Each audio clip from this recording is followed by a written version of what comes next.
K Anilkumar, Vellappally ആ പറഞ്ഞത് വർഗീയതയും വിദ്വേഷവുമാണോ? അത് വർഗീയതയും വിദ്വേഷവുമാണോ? അല്ല, അത് അവാസ്തവമാണെന്ന് പറയുന്നു. അങ്ങനെയെങ്കിൽ അവാസ്തവമായ കാര്യം പറയുന്നതിലൂടെ വർഗീയത പ്രചരിപ്പിക്കുകയാണോ വെള്ളാപ്പള്ളി? ഒരു കാര്യം കൂടെ കേൾക്കുക. ഒന്ന്, നിങ്ങൾ ഈ വല്ലാതെ ഞെട്ടുന്നുണ്ടല്ലോ. ഞാൻ ഞെട്ടിയിട്ടില്ല. കാരണം എപ്പോഴും ഞെട്ടാൻ നമുക്ക് പറ്റില്ലല്ലോ. ഞാൻ ചോദിക്കുകയാണ്. അങ്ങോട്ട് ഞാൻ ഇപ്പോൾ 4 പ്രാവശ്യം ആവർത്തിച്ച കാര്യം ചോദിച്ചു, അങ്ങ് മറുപടി പറയുന്നില്ല. ഒരു ചർച്ചയിൽ ഞാൻ പറഞ്ഞുകൊണ്ടിരിക്കല്ലേ, ഞാനൊരു ചർച്ചയിൽ പറയുമ്പോൾ ഒന്ന് കേൾക്കൂ. നിങ്ങൾ ഞെട്ടണ്ടെന്ന് പറയാൻ കാരണം എന്താണ്? നിങ്ങൾ മതരാഷ്ട്രീയം പ്രചരിപ്പിക്കുന്നു. ആര്? അതിന്റെ ഭാഗമായി നിങ്ങൾ നടത്തിക്കൊണ്ടിരിക്കുന്ന ആശയം എന്താണ്? ആര്? വെള്ളാപ്പള്ളി, ജമാഅത്തെ ഇസ്ലാമി. ഞാൻ ചോദിച്ചത് വെള്ളാപ്പള്ളിയുടെ കാര്യം. വെള്ളാപ്പള്ളി പറഞ്ഞത് വർഗീയതയോ അല്ലേ അനിൽകുമാർ?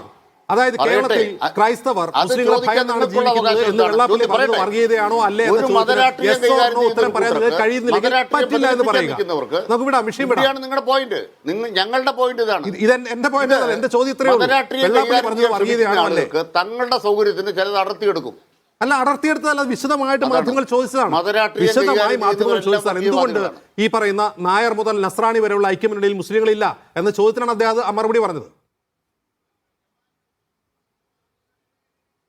അത് ഞാനത് ഇനി ഇങ്ങോട്ട് പറയാതിരിക്കാതെ ഞാൻ അങ്ങോട്ട് പറയാം. ഓക്കെ.